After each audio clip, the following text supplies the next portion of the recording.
Your fear of being seen is holding you back, beloved. And if ain't nobody gonna tell you, I'm gonna tell you.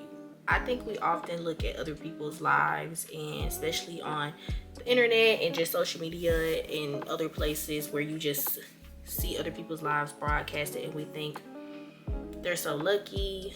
We think, oh, it just came to them, or they just woke up and they had it. In reality, that's not what happened at all.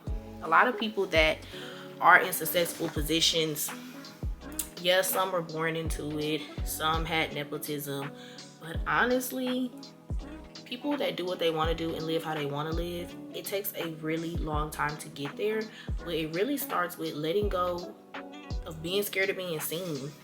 Like, I don't think you guys really realize just letting go of that one thing is going to save you a lot of time, energy, a lot of wasted time. Let's be clear, a lot of wasted time.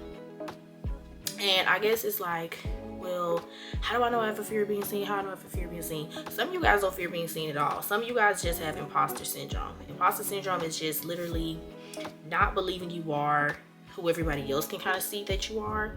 Like, you may not feel like you're a good person, but you may be one of the best people to hang around with, or be around, or take advice from, or you may not feel like you're the smartest person in the class, but you have the grades, the accolades, and everything to back it up. That's kind of what imposter syndrome is. And a lot of you guys have that. A lot of you guys are so hard on yourself that you neglect all of your accomplishments, all of your talents, all of the love that pours from inside of you, all of the brightness and just the internal sun that you have inside of you, because you don't believe you are who you say you are. And that's a little crazy to me. Am I not considered ways the camera? Okay, y'all just gonna have to see Timmy Turner. But I am literally just making this video to let you know that your fear of being seen really is holding you back. And some of y'all may not even have imposter syndrome. Some of you guys are just literally scared of what other people are gonna think about you, say about you. Who cares? Honestly, people talked about Jesus, and Jesus was a perfect person. Like if anybody was gonna be perfect and not have nothing going on, it was Jesus. So, and they talked about him, they crucified him, like they killed him. So for you to sit here and think somebody else's opinion is gonna have, or just allow somebody else's opinion to have so much wear and tear and push and pull on the decisions you make, the choices you make, the things you want to do in life, the places you want to go, your dream job, your dream body, is just crazy to me. It's honestly just super crazy to me. You cannot care about what other people think. You can't be a people pleaser. You can't be a people pleaser your whole life. I'm telling you, give it up today. Hang it up. Throw in the towel on the people pleasing. You are never going to amount to the person you really want to be if that is one of the core things that is like tied to your heart.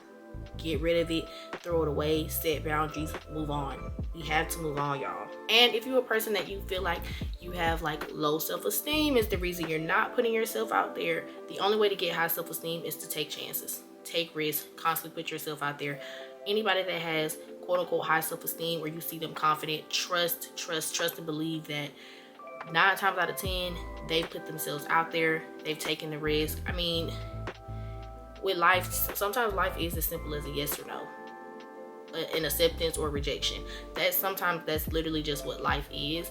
And the people that are confident, they know that just because I'm being rejected today doesn't mean I won't be accepted later. No doesn't always mean go home. Sometimes no is new opportunity. A new door is going to open for you.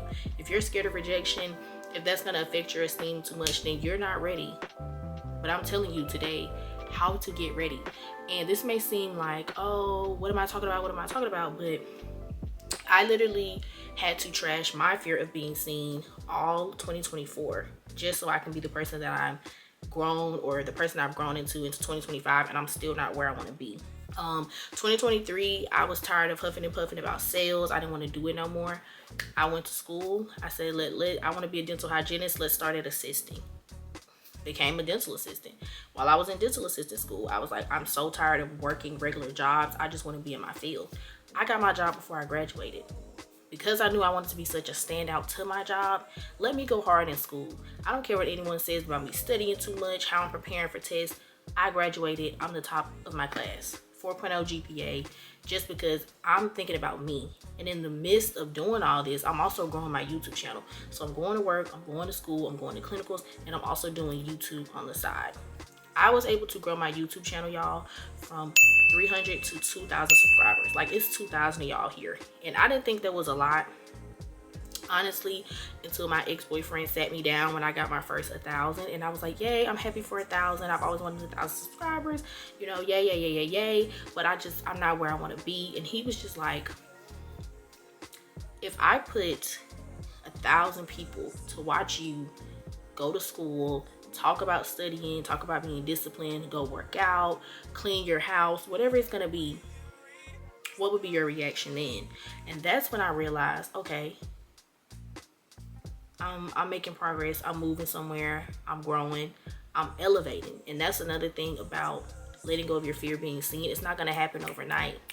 The people you see with the YouTube channels that's growing, some people have been on YouTube for years to get 1 million.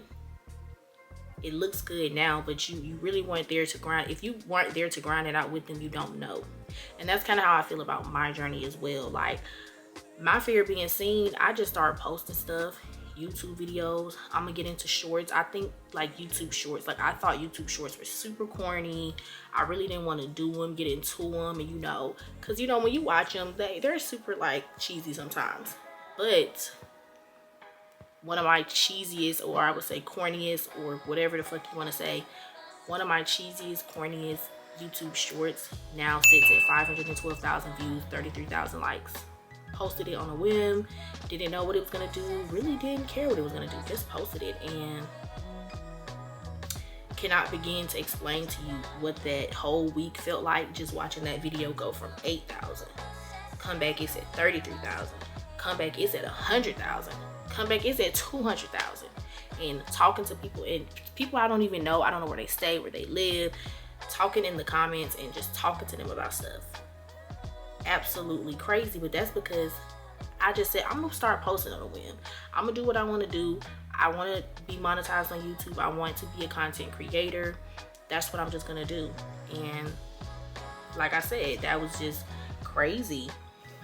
Even on TikTok, I was very, very like hammer to nail on TikTok, and I've got some hits.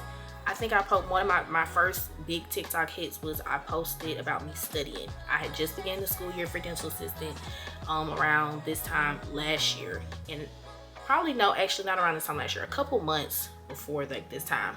And I was in my bonnet in my robe, and I was studying because, like I said, I'm going back. I hadn't been to school in 2-3 years, so I'm studying.